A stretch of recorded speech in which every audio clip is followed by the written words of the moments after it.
Punjabi radio USA ਸੁਣ ਰਹੇ ਸਾਰੇ ਸਰੋਤਿਆਂ ਨੂੰ ਬਲਵਿੰਦਰ ਕੌਰ ਵੱਲੋਂ ਪਿਆਰ ਭਰੀ ਸਤਿ ਸ੍ਰੀ ਅਕਾਲ ਤੇ ਸਰੋਤਿਓ ਪ੍ਰੋਗਰਾਮ ਖਬਰ ਤੇ ਨਜ਼ਰ ਵਿੱਚ ਸਾਡੇ ਨਾਲ ਹੋਣਗੇ ਮੈਂਟੂ ਗੁਰਸਰੀਆ ਜੀ। ਦੱਸਣਗੇ ਕਿ ਭਾਰਤ ਵਿੱਚ ਪੰਜਾਬ ਦੇ ਵਿੱਚ ਕੀ ਕੁਛ ਵਾਪਰ ਰਿਹਾ ਆ।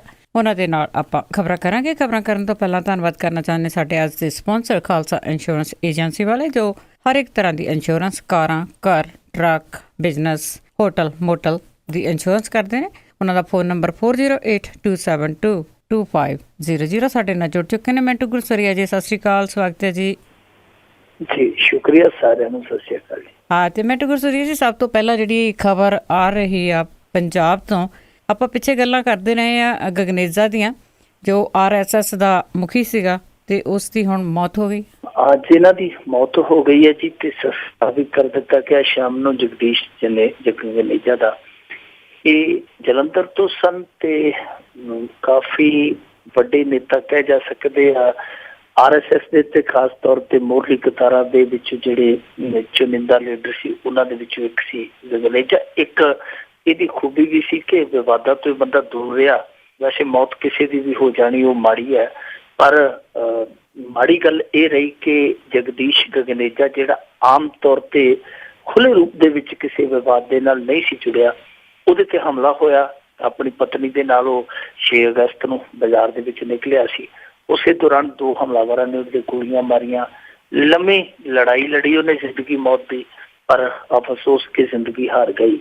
ਪਰ ਸਭ ਤੋਂ ਵੱਡੀ ਗੱਲ ਇਹ ਆ ਕਿ ਦੇਖੋ, ਅੱਜ ਤੱਕ ਇਹ ਨਹੀਂ ਪਤਾ ਲੱਗਿਆ ਕਿ ਇੱਕ ਨਿੱਜੀ ਕਿੜ ਸੀ, ਨਿੱਜੀ ਰੰਜਿਸ਼ ਸੀ ਜਾਂ ਕੋਈ ਸਾਜ਼ਿਸ਼ ਸੀ। ਪਰ ਇੱਥੇ ਇੱਕ ਸੁਖਦ ਗੱਲ ਇਹ ਰਹੀ ਕਿ ਜਿਸ ਤਰ੍ਹਾਂ ਸੋਚਿਆ ਜਾ ਰਿਹਾ ਸੀਗਾ ਕਿ ਗਗਨੇਜਾ ਤੇ ਹਮਲਾ ਹੋਇਆ, ਇਸ ਤੋਂ ਬਾਅਦ ਜੇ ਕੋਈ ਹੋਣੀ ਵਾਪਰਦੀ ਹੈ ਤੇ ਭਾਈਚਾਰਕ ਸਾਂਝ ਆ ਜਿਹੜੀ ਉਹ ਟੁੱਟ ਸਕਦੀ ਹੈ, ਫਿਰ ਕੋਈ ਤਣਾਅ ਪੈਦਾ ਹੋ ਸਕਦਾ, ਇਹੋ ਜਿਹੀ ਗੱਲ ਕੋਈ ਨਹੀਂ ਹੋਈ। ਨਾ ਹਮਲਾ ਹੋਏ ਤੋਂ ਬਾਅਦ ਹੋਈ, ਨਾ ਮੌਤ ਹੋਈ ਤੋਂ ਬਾਅਦ ਹੋਈ। ਇਹ ਇਸ ਕਹਾਣੀ ਦਾ ਇੱਕ ਚੰਗਾ ਪੱਖ ਅਸੀਂ ਕਹਿ ਸਕਦੇ ਹਾਂ ਕਿ ਹੁਣ ਸਾਡੇ ਪੰਜਾਬੀ ਸਮਾਜ ਦੇ ਵਿੱਚ ਇੰਨੀ ਕੁ ਸੂਝ ਆ ਗਈ ਹੈ ਕਿ ਇਹ ਚਾਹੇ ਸਾਜ਼ਿਸ਼ ਹੋਵੇ, ਚਾਹੇ ਨਿੱਜੀ ਕਿੜ ਹੋਵੇ, ਨੁਕਸਾਨ ਹੈ ਜਿਹੜਾ ਉਹ ਲੋਕਾਂ ਦਾ ਹੋਣਾ ਹੈ। ਦੂਜੀ ਗੱਲ, ਹਮਲਾਵਰ ਹਾਲੇ ਤੱਕ ਸਿਆਣੇ ਵੀ ਨਹੀਂ ਗਏ, ਹਾਲੇ ਤੱਕ ਫੜੇ ਵੀ ਨਹੀਂ ਗਏ। ਇਹਨਾਂ ਨੇ ਇਨਵੈਸਟੀਗੇਸ਼ਨ ਹੈ ਜਿਹੜੀ ਉਹ CBI ਦੇ ਹਵਾਲੇ ਕਰ ਦਿੱਤੀ ਹੈ। ਹੁਣ ਵੇਖੋ ਕਿੱਡੀ ਹਾਸੋਹੀਣੀ ਜੀ ਗੱਲ ਆ ਕਿ ਉਸ ਪੰਜਾਬ ਪੁਲਿਸ ਨੂੰ ਅੱਜ ਤੱਕ ਗਗਨੇਜਾ ਵਰਗੇ ਬੰਦੇ ਦੇ ਕਾਤਲ ਨਹੀਂ ਲੱਭੇ। ਜਿਹੜੀ ਪੰਜਾਬ ਪੁਲਿਸ ਦੀਨਾ ਨਗਰ ਹਮਲੇ ਦੀ ਜਾਂਚ ਕਰਦੀ ਪਈ ਹੈ ਜੀ, ਇਹ ਇੱਕ ਬਹੁਤ ਵੱਡਾ ਇੱਕ ਹਾਸੋਹੀਣਾ ਪੱਖ ਹੈ ਕਹਾਣੀ ਦਾ ਕਿ ਦੇਖੋ, ਜਦੋਂ ਵੀ ਕੋਈ ਵੀ ਹਮਲਾ ਹੁੰਦਾ ਹੈ, ਚਾਹੇ ਉਹ ਕਸ਼ਮੀਰ ਹੈ, ਚਾਹੇ ਸਾਡਾ ਪੰਜਾਬ ਹੈ, ਹਰਿਆਣਾ, ਗੁਜਰਾਤ, ਕੋਈ ਵੀ ਸਟੇਟ ਆ, ਜੇ ਉਹਦੀਆਂ ਤਾਰਾਂ ਜੁੜਦੀਆਂ ਬਾਰਡਰੋਂ ਪਾਰ, ਤੇ ਉਹ ਸਿੱਧੇ ਤੌਰ ਤੇ ਇਨਵੈਸਟੀਗੇਸ਼ਨ ਹੈ ਜਿਹੜੀ ਉਹ ਕੇਂਦਰੀ ਏਜੰਸੀ ਕੋਲ ਜਾਂਦੀ ਹੈ। ਪਰ ਬਾਦਲ ਸਾਹਿਬ ਹੋਰਾਂ ਨੇ ਇੱਥੇ ਰੱਖੀ। ਹੁਣ ਜਿਹੜੀ ਪੰਜਾਬ ਪੁਲਿਸ ਨੂੰ ਕਹਿੰਦੇ ਕਿ ਕਾਬਲ ਆ, ਉਹ ਇਸ ਤਰ੍ਹਾਂ ਦੇ ਕੌਮਾਂਤਰੀ ਹਮਲੇ ਦੀ ਜਾਂਚ ਕਰਨ ਦੀ ਵੀ ਕਾਬਲ ਆ, ਪਰ ਅਫਸੋਸ ਦੀ ਗੱਲ ਕਿ ਉਹ ਇਸ ਹਮਲੇ ਦਾ ਅੱਜ ਤੱਕ ਇਹ ਨਹੀਂ ਪਤਾ ਲਾ ਸਕੀ ਕਿ ਇਹ ਸਾਜ਼ਿਸ਼ ਹੈ ਜਾਂ ਇਹ ਕੋਈ ਨਿੱਜੀ ਕਿੜ ਸੀ ਜਾਂ ਨਹੀਂ। ਵਜ੍ਹਾ ਰੰਜਿਸ਼ ਹਾਲੇ ਤੱਕ ਸਾਫ਼ ਨਹੀਂ ਹੋ ਸਕਿਆ। ਇਨਵੈਸਟੀਗੇਸ਼ਨ ਇਹਨਾਂ ਨੇ CBI ਨੂੰ ਦੇ ਦਿੱਤੀ ਹੈ।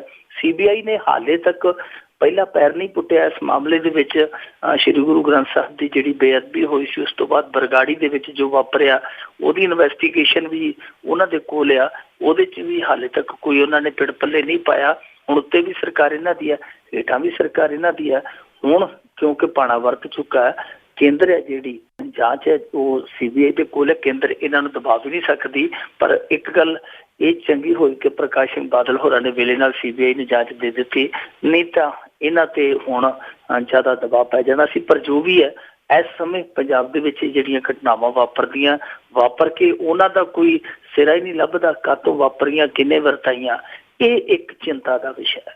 ਜੀ ਬਿਲਕੁਲ, ਬਰਗਾੜੀ ਕਾਂਡ ਦੀ ਤੁਸੀਂ ਗੱਲ ਕੀਤੀ ਹੈ। ਉਸ ਟਾਈਮ ਦੀ ਜਿਹੜੀ ਹੁਣ ਦੀ ਜਿਹੜੀ ਪੁਲਿਸ ਆ ਇਨਵੈਸਟੀਗੇਸ਼ਨ ਕਰ ਰਹੀ ਆ, ਉਸ ਟਾਈਮ ਤੇ ਅਣਪਛਾਤੀ ਪੁਲਿਸ ਨੇ ਗੋਲੀਆਂ ਚਲਾਈਆਂ ਸੀ, ਉਹ ਵੀ ਨਹੀਂ ਲੱਭੀ ਇਹਨਾਂ ਨੂੰ। ਤੇ FIR ਦਰਜ ਹੋਣ ਤੇ ਬੀਬੀ ਸਵਾਤੀ ਮਾਲੀਵਾਲ ਨੇ ਵੱਡੇ ਖੁਲਾਸੇ ਦੇ ਦਿੱਤੇ ਸੰਕੇਤ।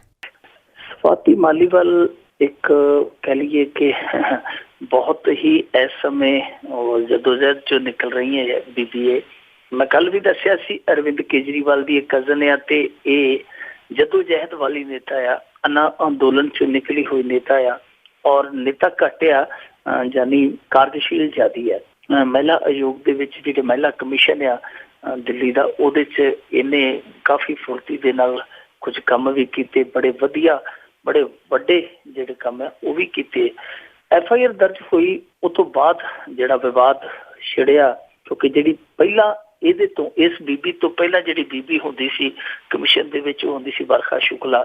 ਉਹਨੇ ਸ਼ਿਕਾਇਤ ਕੀਤੀ ਕਿ ਜਿਹੜੀਆਂ 95 ਨਿਯੁਕਤੀਆਂ ਹੋਈਆਂ ਨੇ, ਜੋ ਸਰਕਾਰੀ ਨੌਕਰੀਆਂ ਤੇ ਨਿਯੁਕਤੀਆਂ ਕੀਤੀਆਂ ਗਈਆਂ ਨੇ, ਉਹਦੇ ਚੋਂ 85% ਹੈ ਜਿਹੜੀਆਂ ਉਹ ਆਪ ਵਲੰਟੀਅਰਸ ਨੂੰ ਹੀ ਕੁਰਸੀਆਂ ਜਿਹੜੀਆਂ ਦੇ ਦਿੱਤੀਆਂ ਗਈਆਂ। ਉਹਦੇ 'ਚ FIR ਦਰਜ ਕਰ ਦਿੱਤੀ ਗਈ, ਜਿਹਦੇ 'ਚ ਨਾਂ ਅਰਵਿੰਦ ਕੇਜਰੀਵਾਲ ਦਾ ਵੀ ਆਇਆ। ਬਾਅਦ 'ਚ ਸਫਾਈ ਇਹਨਾਂ ਨੇ ਦੇ ਦਿੱਤੀ ਕਿ ਜੀ ਕੇਜਰੀਵਾਲ ਦਾ ਤੇ ਨਾਂ ਆ ਜਿਹੜਾ ਉਹ ਵੈਸੇ ਹੀ ਆ, ਕੋਈ ਦੋਸ਼ੀ ਕਰਕੇ ਨਹੀਂ ਹੈ। ਪਰ ਸਵਾਤੀ ਮਾਲੀਵਾਲ ਜਿਹੜੀ ਹੈ ਉਹ ਅੱਜ ਥੋੜਾ ਜਿਹਾ ਗਰਜੀ ਹੈ, ਥੋੜਾ ਨਹੀਂ ਗਰਜੀ, ਬਹੁਤਾ ਗਰਜੀ ਕਹਿ ਸਕਦੇ ਹਾਂ, ਕਿਉਂਕਿ ਉਹਨੇ ਹੁਣ ਇੱਥੋਂ ਤੱਕ ਦਾਬਾ ਮਾਰਿਆ, ਪਤਾ ਨਹੀਂ ਦਾਬੇ 'ਚ ਦਮ ਕਿੰਨਾ ਕੁ ਹੈ। ਉਹਨੇ ਕਿਹਾ ਕਿ ਆਉਣ ਵਾਲੇ ਦਿਨਾਂ ਦੇ ਵਿੱਚ ਅਸੀਂ GB ਰੋਡ ਸੈਕਸ ਰੈਕ ਦੇ ਵਿੱਚ ਮੋਦੀ ਦੇ ਮੰਤਰੀ ਦੀ ਸਿੱਧੀ ਸ਼ਮੂਲੀਅਤ ਦਾ ਖੁਲਾਸਾ ਕਰਾਂਗੇ। ਕਹਿਣ ਦਾ ਭਾਵ ਉਹਦਾ ਇਹ ਹੈ ਕਿ GB ਰੋਡ ਤੇ ਜੋ ਵੀ ਇਸ ਤਰ੍ਹਾਂ ਦਾ ਗਲਤ ਕਾਰਜ ਹੁੰਦਾ ਹੈ, ਇਹਦੇ ਮੰਤਰੀ ਦਾ ਇੱਕ ਉਹਦੇ 'ਚ ਹਿੱਸਾ ਪੱਤੀ ਹੈ। ਉਹ ਕਹਿੰਦੀ ਹੈ ਕਿ ਮੈਂ GB ਰੋਡ ਵਾਲੇ ਉਸ ਧੰਦੇ ਨੂੰ ਬੰਦ ਕਰਵਾਉਣਾ ਚਾਹੁੰਦੀ ਸੀ, ਮੈਂ ਸੰਘਰਸ਼ ਕਰ ਰਹੀ ਸੀ। ਇਹ ਜਿਹੜੀ FIR ਹੈ ਉਹ ਇਹਦਾ ਹੀ ਸਿੱਟਾ ਹੈ। ਹੁਣ ਦੇਖੋ ਸਵਾਤੀ ਮਾਲੀਵਾਲ ਜਿਹੜੀ ਹੈ ਉਹ ਅੱਜ ਸਭ ਕੁਝ ਕਹਿ ਰਹੀ ਹੈ, FIR ਦਰਜ ਹੋਈ ਹੈ, ਉਹਦੇ ਤੋਂ ਬਾਅਦ ਹੁਣ ਇਹਦੀ ਥੋੜੀ ਜੀ ਆਪਾਂ ਜੇ ਕੋਖ ਕਰੀਏ, ਥੋੜਾ ਜਿਹਾ ਸਵਾਲ ਕਰੀਏ ਬੀਬੀ ਨੂੰ ਕਿ ਜੇਕਰ ਤੇਰੇ ਤੇ FIR ਦਰਜ ਨਾ ਹੁੰਦੀ ਫਿਰ ਤੂੰ ਨਾ ਬੋਲਦੀ, ਜੇ ਤੈਨੂੰ ਪਤਾ ਸੀ ਤੇ ਫਿਰ ਪਹਿਲਾਂ ਬੋਲ ਦੇਣਾ ਚਾਹੀਦਾ ਸੀ। ਹੁਣ ਵੀ ਇਹ ਗੱਲ ਕਾਹਤੋਂ ਆਖੀ ਜਾ ਰਹੀ ਕਿ ਮੈਂ ਛਾਲ ਮਾਰ ਦੂੰ ਕੋਠੇ ਤੋਂ ਛਾਲ ਮਾਰ ਦੂੰ ਵਾਲੀ ਗੱਲ ਕਿਉਂ ਕੀਤੀ ਜਾ ਰਹੀ ਹੈ? ਜੇ ਪਤਾ ਇੱਥੇ ਖੁਲਾਸਾ ਹੋਣਾ ਚਾਹੀਦਾ। ਮੰਨ ਲਓ ਕੱਲ ਤੁਹਾਡੀ FIR ਕੈਂਸਲ ਹੋ ਜਾਂਦੀ ਤਾਂ ਕੀ ਤੁਸੀਂ ਫਿਰ ਕਹੋਗੇ ਨਹੀਂ ਜੀ ਨਹੀਂ ਉਹ ਤਾਂ ਮੈਂ ਐਵੇਂ ਕਹਿ ਦਿੱਤਾ ਸੀ? ਜੇ ਗੱਲ ਕਹੀ ਹੈ ਤੇ ਗੱਲ ਹੁਣ ਦੂਰ ਤੱਕ ਜਾਣੀ ਚਾਹੀਦੀ ਹੈ, ਕਿਉਂਕਿ ਮਸਲਾ ਬਹੁਤ ਵੱਡਾ ਹੈ। ਇਹ ਦੇਖੋ ਸਾਡੇ ਇੱਥੇ ਕੱਲਾ ਇਹ ਮਾਮਲਾ ਨਹੀਂ ਜੋ ਸੈਕਸ ਐਕਟ ਦੇ ਨਾਲ ਜੁੜਦਾ ਪਿਆ। ਥੋੜੇ ਦਿਨ ਪਹਿਲਾਂ ਉੱਤਰ ਪ੍ਰਦੇਸ਼ ਦੇ ਵਿੱਚੋਂ ਇੱਕ ਟੀਨੂ ਜੈਨ ਨਾਂ ਦਾ ਬੰਦਾ ਫੜਿਆ ਗਿਆ ਸੀ ਸੈਕਸ ਰੈਕਟ ਚਲਾਉਂਦਾ। ਉਹ ਨਾਲ ਮੋਦੀ ਆਰਮੀ ਬ੍ਰਿਗੇਡ ਵੀ ਚਲਾਉਂਦਾ ਸੀ, ਮੋਦੀ ਦੇ ਨਾਂ ਤੇ ਉਹਨੇ ਆਪਣਾ ਸੰਗਠਨ ਖੜਾ ਕੀਤਾ ਹੋਇਆ ਸੀ, ਜਿਹਦੇ ਵਿੱਚ ਬਹੁਤ ਸਾਰੇ ਨੌਜਵਾਨ ਕੰਮ ਕਰਦੇ ਸਨ। ਹੁਣ ਪਤਾ ਨਹੀਂ ਕਿਹੜਾ ਕੰਮ ਕਰਦੇ ਸਨ, ਦੇਸ਼ ਲਈ ਕੰਮ ਕਰਦੇ ਸਨ ਜਾਂ ਦੇਸ਼ ਦੇ ਵਿਰੁੱਧ ਕੰਮ ਕਰਦੇ ਸਨ, ਪਰ ਫੜਿਆ ਉਹ ਇਹੋ ਜਿਹਾ ਕਾਲਾ ਧੰਦਾ ਕਰਦਾ ਗਿਆ। ਉਹਦੀਆਂ ਬਹੁਤ ਸਾਰੇ ਲੋਕਾਂ ਨਾਲ ਤਸਵੀਰਾਂ, ਇੱਥੋਂ ਤੱਕ ਕਿ ਨਰਿੰਦਰ ਮੋਦੀ ਨਾਲ ਵੀ ਜਿਹੜੀਆਂ ਤਸਵੀਰਾਂ ਉਹ ਵਾਇਰਲ ਹੋਈਆਂ। ਇਸ ਤੋਂ ਪਹਿਲਾਂ ਇੱਕ ਸ਼ਿਵ ਸੈਨਾ ਦੀ ਉੱਥੇ ਬੀਬੀ ਫੜੀ ਕਿ ਸ਼ੋਭਾ ਦਾ ਨਾਂ ਸੀ, ਮੁੰਬਈ ਦੇ ਵਿੱਚ, ਉਹ ਵੀ ਇਸ ਤਰ੍ਹਾਂ ਦੇ ਗੋਰਖ ਧੰਦੇ ਦੇ ਵਿੱਚ ਲਿਬੜੀ ਹੋਈ ਸੀਗੀ। ਇਸ ਤੋਂ ਅੱਗੇ ਜੇ ਚੱਲੀਏ, ਥੋੜਾ ਸਮਾਂ ਪਹਿਲਾਂ ਇੱਕ ਕੇਂਦਰੀ ਵਜ਼ਾਰਤ ਦਾ ਮੰਤਰੀ, ਨਰਿੰਦਰ ਮੋਦੀ ਦਾ ਮੰਤਰੀ ਹੈ, ਉਹਦੀ ਘਰਵਾਲੀ ਨੇ ਕਿਹਾ ਸੀ ਕਿ ਸਾਡਾ ਫਲਾਣਾ ਰਿਸ਼ਤੇਦਾਰ ਹੈ ਜਿਹੜਾ ਉਹ ਸਾਨੂੰ ਬਲੈਕਮੇਲ ਕਰਦਾ ਪਿਆ। ਹਾਲਾਂਕਿ ਉਸ ਨੌਜਵਾਨ ਤੇ ਕੇਸ ਵੀ ਦਰਜ ਹੋਇਆ।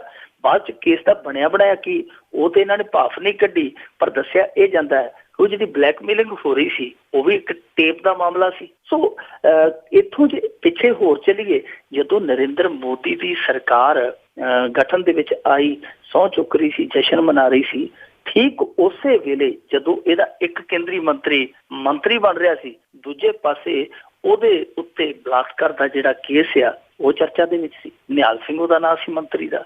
ਸੋ ਇਹ ਹੁਣ ਆਪਾਂ ਕਹਿ ਸਕਦੇ ਹਾਂ ਕਿ ਨਵੀਂ ਤਰ੍ਹਾਂ ਦੀ ਸਾਡੇ ਇੱਥੋਂ ਦੀ ਭਾਰਤੀ ਸਿਆਸਤ ਦੇ ਕਾਲਖ ਜਿਹੜੀ ਆ ਉਹ ਦਿਸਦੀ ਪਈ ਹੈ, ਮੱਥੇ ਤੇ ਲੱਗੀ। ਇਹਨੂੰ ਆਪਾਂ ਪ੍ਰਾਪਤੀ ਵੀ ਕਹਿ ਸਕਦੇ ਹਾਂ, ਭਾਰਤੀ ਸਿਆਸਤ ਦੀ ਨਵੀਂ ਇਹ ਪ੍ਰਾਪਤੀ ਵੀ ਹੈ ਤੇ ਨਵੀਂ ਪਿਰਤ ਵੀ ਹੈ ਕਿ ਅੱਗੇ ਕਦੇ ਦਹਾਕੇ 'ਚ ਇੱਕ ਦੋ ਵਾਰੀ ਇਹੋ ਜਿਹੇ ਸਕੈਂਡਲ, ਇਹੋ ਜਿਹੇ ਕਾਰੇ ਨਿਕਲਦੇ ਸਨ, ਹੁਣ ਤੇ ਸਾਲ ਦੇ ਵਿੱਚ 10-10, 20 ਵੀ ਨਿਕਲੀ ਜਾਂਦੇ ਆ।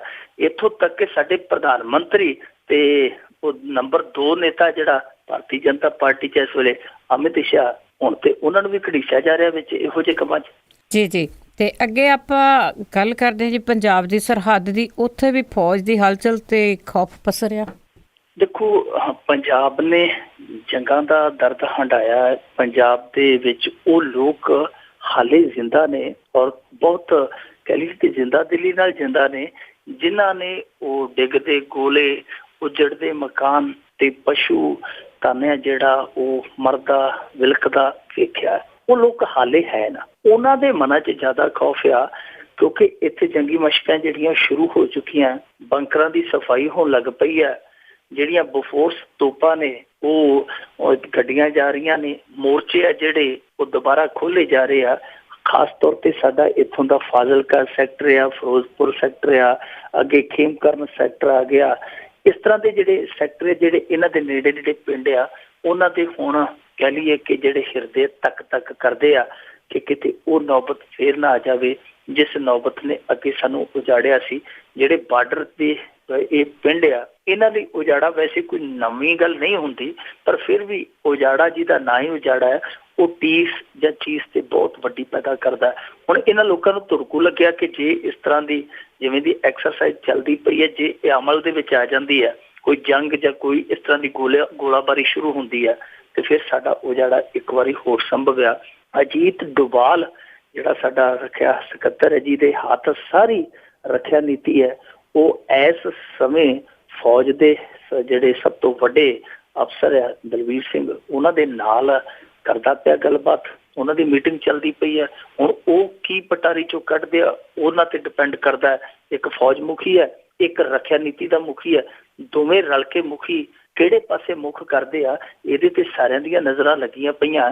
ਪਰ ਇਸ ਸਮੇਂ ਜਿਸ ਤਰ੍ਹਾਂ ਕੱਲ ਨਵਾਜ਼ ਸ਼ਰੀਫ ਨੇ UN ਦੀ ਜਨਰਲ ਮੀਟਿੰਗ ਦੇ ਵਿੱਚ 18 ਮਿੰਟ ਭਾਸ਼ਣ ਦਿੱਤਾ ਤੇ ਜਿਹਦੇ 'ਚ 8-9 ਮਿੰਟ ਕਸ਼ਮੀਰ ਦਾ ਹੀ ਰਾਗ ਉਲਾਪਿਆ, ਜਿਸ ਤਰ੍ਹਾਂ ਭਾਰਤ ਹੈ ਜਿਹੜਾ ਉਹਨੂੰ ਇੱਕ ਵਿਸ਼ਵ ਮੰਚ ਤੇ ਜਿਵੇਂ ਖਦੇੜਨ ਦੀ ਕੋਸ਼ਿਸ਼ ਕਰਦਾ ਪਿਆ, ਉਹਦੇ ਖਿਲਾਫ ਲੌਬਿੰਗ ਕਰਦਾ ਪਿਆ, ਸਫਲ ਵੀ ਰਿਹਾ ਕੁਛ ਹੱਦ ਤੱਕ। ਬਰਤਾਨੀਆ, ਫਰਾਂਸ, ਜਰਮਨ ਇਹੋ ਜਿਹੇ ਮੁਲਕਾਂ ਦਾ ਸਮਰਥਨ ਵੀ ਹਾਸਿਲ ਕੀਤਾ ਭਾਰਤ ਨੇ। ਮਤਲਬ ਕਿ ਦੋਨੇ ਚੀਜ਼ਾਂ ਹੀ ਆ ਜਿਹੜੀਆਂ ਉਹ ਨਾਲ ਨਾਲ ਚੱਲਦੀਆਂ ਪਈਆਂ ਦੋਨਾਂ ਮੁਲਕਾਂ ਵੱਲੋਂ, ਕਿਉਂਕਿ ਕੱਲੀਆਂ ਸਾਡੇ ਵੱਲ ਇੱਧਰ ਜੰਗੀ ਮਸ਼ਕਾਂ ਨਹੀਂ ਜਾਰੀ, ਸਾਡੇ ਵੱਲ ਹੀ ਇੱਧਰ ਪੇਸ਼ਬੰਦੀਆਂ ਨਹੀਂ ਹੋਣ ਡਈਆਂ। ਜੇ ਬਾਰਡਰ ਤੋਂ ਪਾਰ ਵੇਖੀਏ, ਲਾਹੌਰ ਦੇ ਵਿੱਚ ਵੀ ਉਹਨਾਂ ਨੇ ਸੜਕਾਂ ਜਿਹੜੀਆਂ ਖਾਲੀ ਕਰਾ ਲਈਆਂ, ਉਹ ਹਵਾਈ ਜਹਾਜ਼ ਜਿਹੜੇ ਉਹ ਲਾਉਣ ਚੜਾਉਣ ਦੀ ਉੱਥੇ ਕਸਰਤ ਕਰਦੇ ਪਏ ਆ।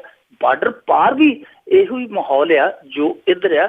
ਸਾਡੇ ਇੱਥੋਂ ਦੇ ਲੋਕ ਵੀ ਕੁਛ ਹੋਛੇ ਕਹਿੰਦੇ ਜੰਗ ਲਾ ਦਿਓ, ਜੰਗ ਲਾ ਦਿਓ, ਜੰਗ ਲਾ ਦਿਓ, ਪਰ ਕੁਛ ਲੋਕ ਨੇ ਥੋੜੇ ਜਿਹੇ ਜਿਹੜੇ ਕਹਿੰਦੇ ਕਿ ਠੰਮੇ ਤੋਂ ਕੰਮ ਲਓ, ਸੰਜਮ ਤੋਂ ਕੰਮ ਲਓ, ਤੱਤੇ ਕਾਲੇ ਨਾ ਪਾਓ।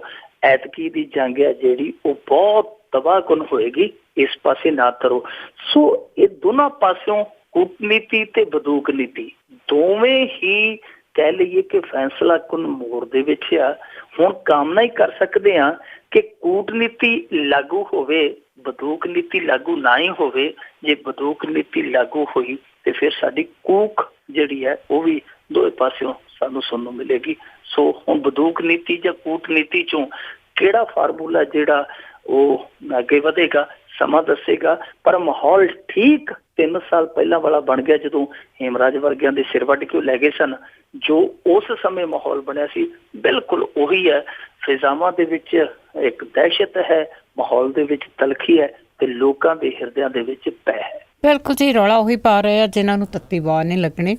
ਅੱਗੇ ਆਪਾਂ ਕੈਪਟਨ ਅਮਰਿੰਦਰ ਸਿੰਘ ਦੀ ਗੱਲ ਕਰੀਏ, ਲਲਕਾਰਾਂ ਮਾਰਨ ਨੂੰ ਬੜੇ ਮਸ਼ਹੂਰ ਨੇ ਜੀ ਇਹ। ਇਹਨਾਂ ਨੇ ਇੱਕ ਹੋਰ ਲਲਕਾਰ ਮਾਰੀ ਆ ਕਿ ਮੈਂ ਕਿਸੇ ਬਾਹਰਲੇ ਬੰਦੇ ਨੂੰ ਮੁੱਖ ਮੰਤਰੀ ਨਹੀਂ ਬਣਨ ਦੇਵਾਂਗਾ। ਵੇਖੋ, ਕੈਪਟਨ ਅਮਰਿੰਦਰ ਸਿੰਘ ਹੈ ਜਿਹੜਾ ਬਿਲਕੁਲ ਪ੍ਰਕਾਸ਼ ਸਿੰਘ ਬਾਦਲ ਦੀ ਤਰਜ਼ ਰਾਜਨੀਤੀ ਤੇ ਉਹੀ ਰਾਜਨੀਤੀ ਕਰਦਾ ਪਿਆ, ਬਿਲਕੁਲ ਤਰਜ਼ ਉਹੀ ਹੈ।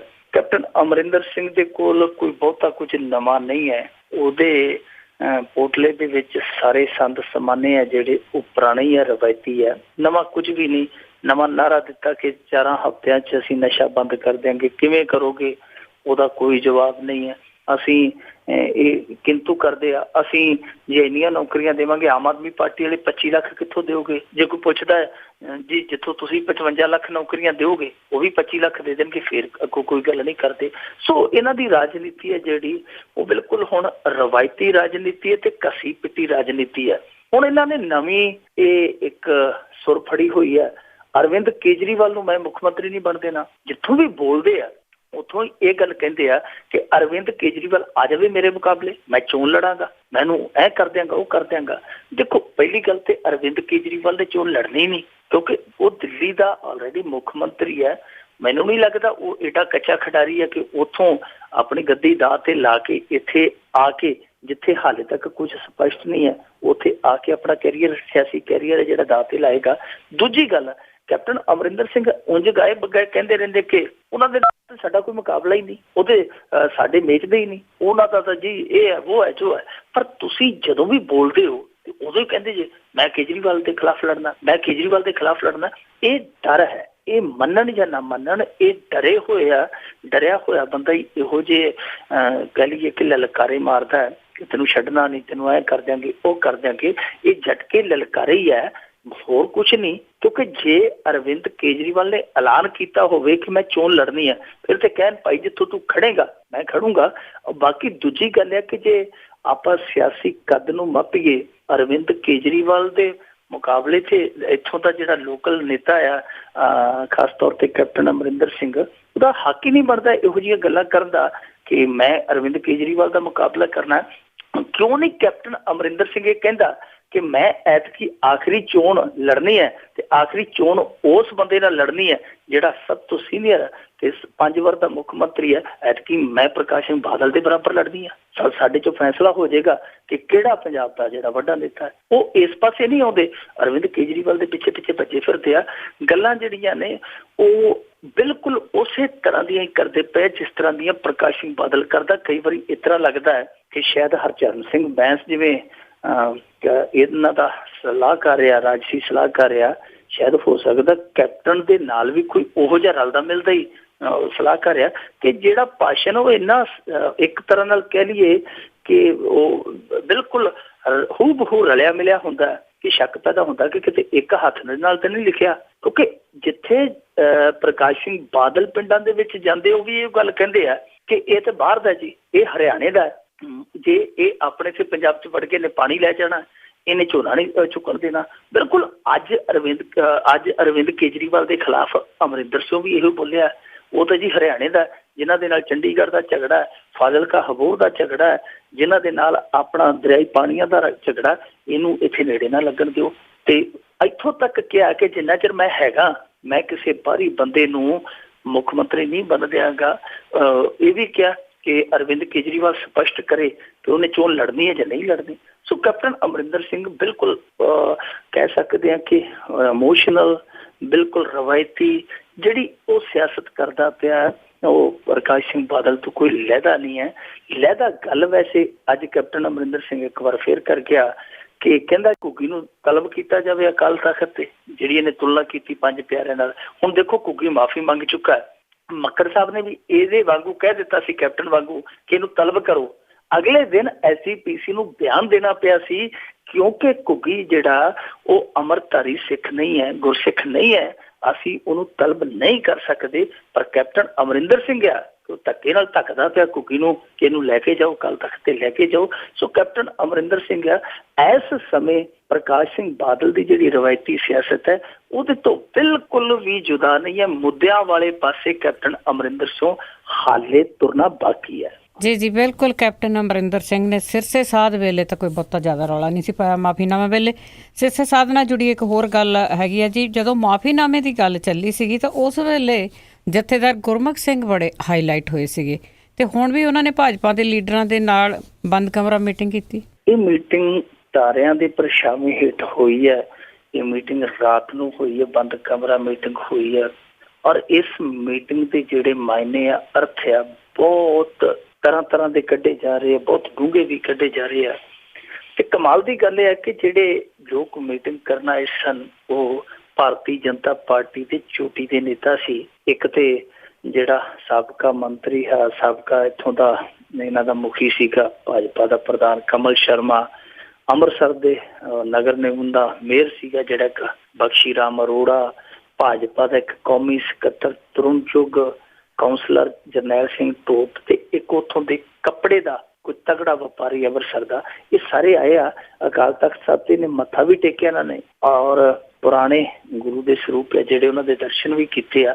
ਹੈਰਾਨੀ ਦੀ ਗੱਲ ਆ ਕਿ ਸ੍ਰੀ ਦਰਬਾਰ ਸਾਹਿਬ ਦੇ ਵਿੱਚ ਮੱਥਾ ਟੇਕਣ ਨਹੀਂ ਗਏ। ਉੱਥੋਂ ਲੋਕਸ਼ਿਪ ਰੱਖੀ ਹੈ, ਇੱਥੋਂ ਅਕਾਲ ਤਖ਼ਤ ਸਾਹਿਬ ਤੋਂ ਪਰਤੇ ਆ ਤੇ ਫਿਰ ਗਿਆਨੀ ਗੁਰਮੁਖ ਸਿੰਘ ਦੀ ਰਿਹਾਇਸ਼ ਤੇ ਜਾ ਕੇ ਇਹਨਾਂ ਨੇ ਕਾਫੀ ਲੰਮੀ ਇੱਕ ਮੀਟਿੰਗ ਕੀਤੀ ਹੈ।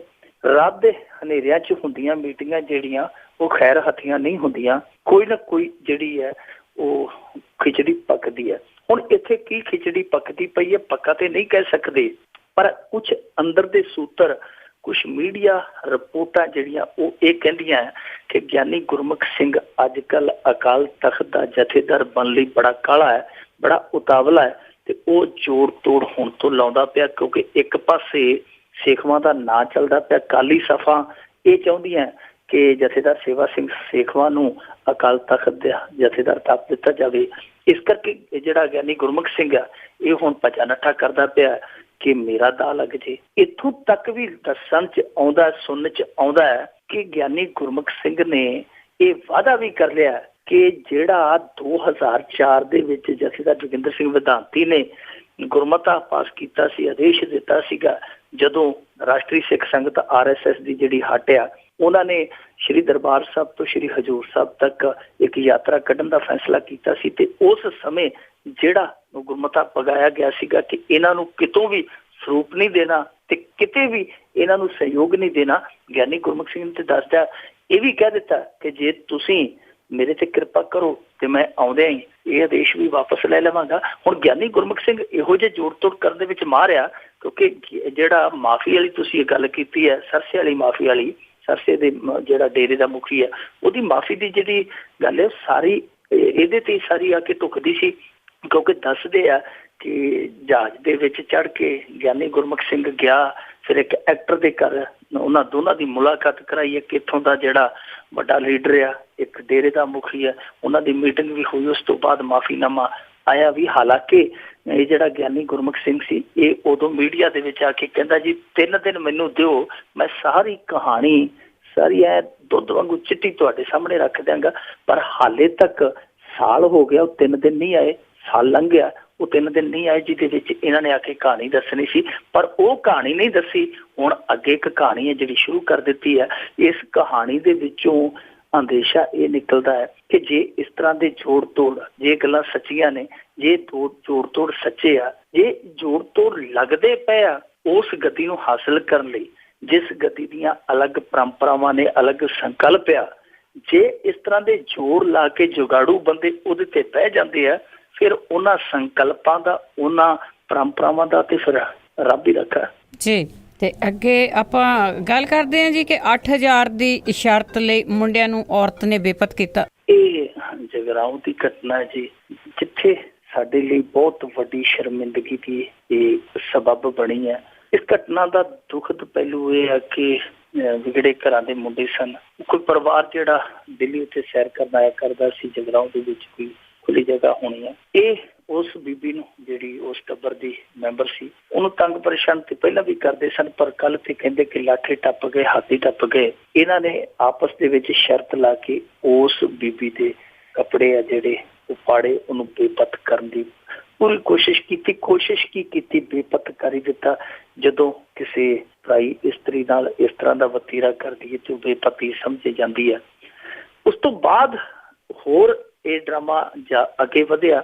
ਉਸ ਬੀਬੀ ਦਾ ਜਿਹੜਾ ਪਤੀ ਕਿਉਂਕਿ ਨਾਲ ਸੀ, ਉਹਨੇ ਆਪਣੇ ਬੰਦੇ ਸੱਦੇ, ਟੈਲੀਫੋਨ ਕੀਤਾ ਕਿ ਆ ਹਾਦਸਾ ਪੇਸ਼ ਆ ਗਿਆ। ਉਹਨਾਂ ਨੇ ਪਿੱਛਾ ਕੀਤਾ, ਇੱਕ ਮੁੰਡਾ ਫੜ ਵੀ ਲਿਆ। ਤੇ ਕਮਾਲ ਦੀ ਗੱਲ ਵੇਖੋ ਕਿ ਉਹ ਜਿਹੜਾ ਮੁੰਡਾ ਫੜਿਆ ਉਹਦੇ ਨਾਲ ਦੇ ਸਾਥੀਆਂ ਨੇ ਆਪਣੇ ਹੋਰ ਸਾਥੀ ਮੰਗਾ ਕੇ ਉਹਨਾਂ ਨੂੰ ਕੁੱਟ ਕੇ ਆਪਦਾ ਸਾਥੀ ਵੀ ਛੁਡਾ ਲਿਆ। ਇਸ ਤੋਂ ਬਾਅਦ ਰੌਲਾ ਪਿਆ, ਬਹੁਤ ਸਾਰੇ ਸਮਾਜ ਸੇਵੀ, ਬਹੁਤ ਸਾਰੇ ਸਮਾਜ ਦੇ ਮੋਹਤਬਰ ਬੰਦੇ ਇਕੱਠੇ ਹੋ ਕੇ ਤੇ ਬਿਲਕੁਲ ਸਰਾਸਰ ਧੱਕਾ, ਜੁਰਮ ਆ। ਉਸ ਤੋਂ ਬਾਅਦ ਪੰਜਾਬ ਪੁਲਿਸ ਵੀ ਜਾਗ ਪਈ, ਜਿਹੜੀ ਸੁੱਤੀ ਪਈ ਸੀ। ਇਹਨਾਂ ਨੇ ਮਾਮਲਾ ਤੇ ਦਰਜ ਕੀਤਾ। 2 ਮੁੰਡਿਆਂ ਦੀਆਂ ਮੀਡੀਆ ਦੇ ਵਿੱਚ ਫੋਟੋਆਂ ਵੀ ਦੇ ਦਿੱਤੀਆਂ, ਸਿਆਣੇ ਵੀ ਗਏ ਆ, ਮੇਰੇ ਖਿਆਲ ਦੇ ਨਾਲ 1-2 ਗ੍ਰਿਫਤਾਰ ਵੀ ਕਰ ਲਏ ਗਏ ਆ। ਪਰ ਜੋ ਵੀ ਹੋਇਆ ਇਹ ਸ਼ਰਮਨਾਕ ਆ। ਉਸ ਧਰਤੀ ਤੇ ਖਾਸ ਤੌਰ ਤੇ ਸ਼ਰਮਨਾਕ ਆ ਜਿਸ ਧਰਤੀ ਤੇ ਬਾਬੇ ਨਾਨਕ ਦੀ ਬਾਣੀ ਜ਼ਰੇ ਜ਼ਰੇ ਦੇ ਵਿੱਚ ਵਹਿੰਦੀ ਹੈ, ਜ਼ਰੇ ਜ਼ਰੇ ਦੇ ਵਿੱਚੋਂ ਇਹ ਸੰਦੇਸ਼ ਦਿੰਦੀ ਹੈ ਕਿ ਔਰਤ ਦੀ ਇੱਜ਼ਤ ਕਰੋ। ਮੇਰੇ ਖਿਆਲ ਦੇ ਨਾਲ ਪੰਜਾਬ ਦਾ ਜਿਹੜਾ ਮੁਹਾਨ ਆ, ਸਮਾਜ ਦਾ ਮੁਹਾਨ ਆ, ਉਹ ਹੋਰ ਹੀ ਪਾਸੇ ਤੁਰਿਆ ਜਾਂਦਾ ਹੈ। ਆ ਪਿੱਛੇ ਜੇ ਅਸੀਂ ਇੱਕ ਘਟਨਾ ਰਾਜਪੁਰੇ ਵਾਪਰੀ ਵੇਖੀ ਸੀਗੀ, ਉੱਥੇ ਬਨੂੜ ਦੇ ਨੇੜੇ ਇੱਕ ਬਸਤੀ ਦੇ ਵਿੱਚ ਇੱਕ ਬੀਬੀ ਦਾ ਮੁੰਡਾ ਲਵ ਮੈਰਿਜ ਕਰਾਈ, ਉਹਨੇ ਕਿਸੇ ਕੁੜੀ ਦੇ ਨਾਲ, ਉਹ ਕੁੜੀ ਦੇ ਨਾਲ ਗਾਇਬ ਹੋ ਗਿਆ। ਪਿੱਛੋਂ ਉਹ ਕੁੜੀ ਵਾਲਿਆਂ ਨੇ ਉਸ ਬੀਬੀ ਨੂੰ ਚੌਂਕ 'ਚ ਲਿਆਂਦਾ, ਨਿਰਵਸਤਰ ਕੀਤਾ, ਸਾਰੀ ਬਸਤੀ 'ਚ ਘੁਮਾਇਆ। ਕੋਈ ਵੀ ਉੱਥੇ ਪੰਜਾਬੀ ਹੈ ਜਿਹੜਾ ਉਸ ਸ਼ਰਮਨਾਕ ਕਾਂਡ ਨੂੰ ਰੋਕਣ ਲਈ ਅੱਗੇ ਨਹੀਂ ਆਇਆ। ਇਸ ਤਰ੍ਹਾਂ ਦੀਆਂ ਬਹੁਤ ਸਾਰੀਆਂ ਘਟਨਾਵਾਂ ਨੇ ਜਿਹੜੀਆਂ ਉਹ ਪੰਜਾਬ ਦੇ ਵਿੱਚ ਸਮਾਂ ਦਰ ਸਮਾਂ ਵਾਪਰੀਆਂ ਨੇ। ਗੋਇੰਦਵਾਲ ਦੇ ਵਿੱਚ ਇੱਕ ਸਾਬਕਾ ਸਰਪੰਚ ਨੇ ਇੱਕ 14 ਸਾਲ ਦੀ ਬੱਚੀ ਨੂੰ ਚੁੱਕ ਲਿਆ, ਆਪਣੇ ਘਰ ਲਿਆਂਦਾ, ਉਹਨੂੰ ਨੰਗਿਆ ਕੀਤਾ, ਉਹਨੂੰ ਕੁੱਟਿਆ, ਵੀਡੀਓ ਬਣਾਈ। ਬਹੁਤ ਕੁਛ ਇਹੋ ਜਿਹਾ ਹੋਇਆ ਜਿਹੜਾ ਸ਼ਰਮਨਾਕ ਕਹਿ ਸਕਦੇ ਆ। ਯਾਨੀ ਸਾਡੇ ਪੰਜਾਬ ਦੇ ਵਿੱਚ ਇਹ ਪਹਿਲਾਂ ਘਟਨਾਵਾਂ ਇੱਕਾ ਦੁੱਕਾ ਵਾਪਰਿਆ ਕਰਦੀਆਂ ਸਨ, ਪਰ ਹੁਣ ਇਹ ਘਟਨਾਵਾਂ ਜਿਹੜੀਆਂ ਰਹਿ ਰਹਿ ਕੇ ਵਾਪਰਦੀਆਂ ਰਹਿੰਦੀਆਂ, ਸਿਲਸਿਲਾ ਰੁਕਦਾ ਹੀ ਨਹੀਂ। ਇੱਥੇ ਪੰਜਾਬ ਦੀ ਤੇ ਛੱਡੋ, ਅਮਰੀਕਾ ਨੇ ਇੱਕ ਰਿਪੋਰਟ ਜਾਰੀ ਕੀਤੀ ਹੈ, ਉਹਨਾਂ ਦੇ ਇੱਕ ਸੰਸਥਾ ਨੇ, ਉਹ ਕਹਿੰਦੇ ਕਿ ਪੂਰੇ ਵਿਸ਼ਵ ਦੇ ਵਿੱਚ ਜੇ ਇੱਕ ਦੇਸ਼ ਚਲਾਉਣ ਦੇ ਵਿੱਚ ਸਹਿਯੋਗ ਦੀ ਗੱਲ ਕਰੀਏ ਔਰਤਾਂ ਦਾ ਖਾਸ ਤੌਰ ਤੇ, ਉਹ ਪੂਰੇ ਵਿਸ਼ਵ ਦੇ ਵਿੱਚੋਂ ਭਾਰਤ 'ਚ ਘੱਟ ਆ, ਮਹਿਜ਼ 24%। ਤੇ ਇੱਥੋਂ ਤੱਕ ਵੀ ਉਸ ਰਿਪੋਰਟ ਦੇ ਵਿੱਚ ਲਿਖ ਦਿੱਤਾ ਗਿਆ ਹੈ ਕਿ ਜਿਹੜੀ ਸਭ ਤੋਂ ਅਸੁਰੱਖਿਅਤ ਥਾਂ ਹੈ ਔਰਤ ਲਈ ਉਹ ਹੈ ਰਾਜਧਾਨੀ ਨਵੀਂ ਦਿੱਲੀ। ਸੋ ਜਿੱਥੇ ਰਾਜਧਾਨੀ ਦੇ ਵਿੱਚ ਹੀ ਔਰਤ ਮਹਿਫੂਜ਼ ਨਹੀਂ ਹੈ, ਤੇ ਤੁਸੀਂ ਆਪ ਹੀ ਜਾਣ ਲਓ ਜਗਰਾਓਂ, ਮਲੇਰਕੋਟਲਾ, ਦੀਨਾਨਗਰ, ਇਹਨਾਂ ਇਲਾਕਿਆਂ ਦੇ ਵਿੱਚ ਔਰਤ ਦਾ ਕੀ ਹਾਲ ਹੋਏਗਾ। ਜੀ ਦੇਖ ਲਓ, ਇਹ ਨਿਊਜ਼ ਹੈਗੀ ਆ, ਇਹ ਇੱਕ ਸਰਵੇ ਆ। ਤੇ ਅੱਗੇ ਆਪਾਂ ਗੱਲ ਕਰਦੇ ਹਾਂ, ਫਰੀਦਕੋਟ ਦੇ ਵਿੱਚ ਇੱਕ ਟੱਬਰ ਦੇ 4 ਜੀਆਂ ਨੇ ਛਾਲ ਮਾਰੀ ਤੇ ਸਭ ਮਰੇ।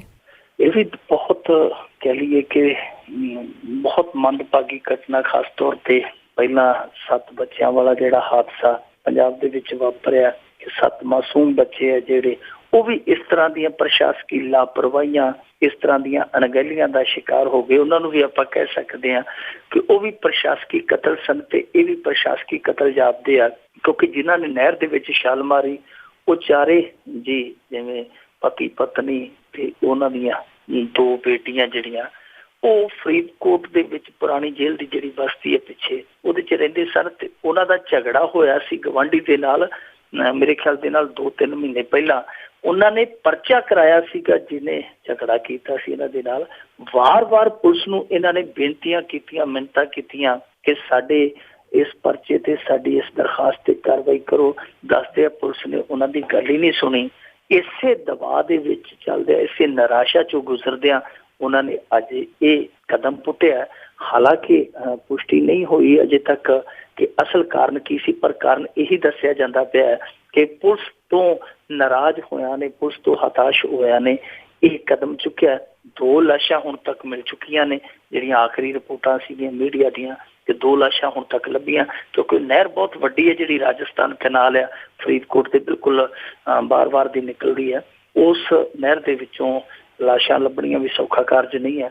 2 ਲੱਭ ਲਈਆਂ, ਦੂਜੀਆਂ 2 ਲੱਭਣ ਲਈ ਕੰਮ ਚੱਲਦਾ ਪਿਆ। ਪਰ ਜੇਕਰ ਇਸ ਕਹਾਣੀ ਦੇ ਵਿੱਚ ਇਹ ਹਕੀਕਤ ਹੈ, ਇਹ ਸੱਚਾਈ ਹੈ ਕਿ ਇਸ ਟੱਬਰ ਨੇ, ਇਸ ਪਰਿਵਾਰ ਨੇ ਪੁਲਿਸ ਤੋਂ ਦੁਖੀ ਹੋ ਕੇ ਇਹ ਕਦਮ ਚੁੱਕਿਆ, ਤੇ ਮੇਰੇ ਖਿਆਲ ਦੇ ਨਾਲ ਜਿਹੜੇ ਵੀ ਅਫਸਰ ਦੀ ਉਹ ਜ਼ਿੰਮੇਵਾਰੀ ਬਣਦੀ, ਜਿਹੜਾ ਵੀ ਉਹ ਥਾਣਾ, ਚੌਂਕੀ, ਕੋਤਵਾਲੀ ਜੋ ਵੀ ਹੈ, ਉਹ ਮੇਰੇ ਖਿਆਲ ਦੇ ਨਾਲ ਉਹਨੂੰ ਇਸ ਮਾਮਲੇ 'ਚ ਨਾਮਜ਼ਦ ਕਰਨਾ ਚਾਹੀਦਾ, ਐਜ਼ ਏ ਦੋਸ਼ੀ ਉਹਦੇ ਤੇ ਮੁਕੱਦਮਾ ਚੱਲਣਾ ਚਾਹੀਦਾ, ਕਿਉਂਕਿ ਇਹ ਸਿੱਧੇ ਤੌਰ ਤੇ ਕਿਸੇ ਨੂੰ ਖੁਦਕੁਸ਼ੀ ਲਈ ਮਜਬੂਰ ਕਰਨਾ ਹੈ। ਸੋ ਇਸ ਕਰਕੇ ਇਹ ਪ੍ਰਸ਼ਾਸਕੀ ਕਤਲ ਨੇ, ਤੇ ਜਿਹੜੇ ਇਹਨਾਂ ਕਤਲਾਂ ਨੂੰ ਅੰਜਾਮ ਦੇਣ ਵਾਲੇ ਲੋਕ ਆ, ਉਹਨਾਂ ਕਾਤਲਾਂ ਨੂੰ ਸਜ਼ਾ ਦੇਣੀ ਚਾਹੀਦੀ ਹੈ। ਜੀ ਬਹੁਤ ਬਹੁਤ ਧੰਨਵਾਦ ਮਿੰਟੂ ਗੁਰਸਰੀਆ ਜੀ, ਤੁਸੀਂ ਸਾਡੇ ਨਾਲ ਜੁੜੇ ਤੇ ਜੋ ਕੁਝ ਹੋ ਰਿਹਾ ਹੈ ਉਸ 'ਤੇ ਚਾਨਣਾ ਪਾਇਆ। ਸ਼ੁਕਰੀਆ, ਥੈਂਕ ਯੂ ਜੀ। ਤੇ ਇਹ ਸਾਂਝੀ ਸਾਡੇ ਨਾਲ ਜੁੜੇ ਮਿੰਟੂ ਗੁਰਸਰੀਆ ਜੀ। ਹੁਣ ਬਲਵਿੰਦਰ ਕੌਰ ਵੱਲੋਂ ਵੀ ਅਗਲੇ ਬੁਲਟਨ ਤੱਕ ਆਪ ਸਭ ਨੂੰ ਹੀ ਪਿਆਰ ਭਰੀ ਸਤਿ ਸ੍ਰੀ ਅਕਾਲ।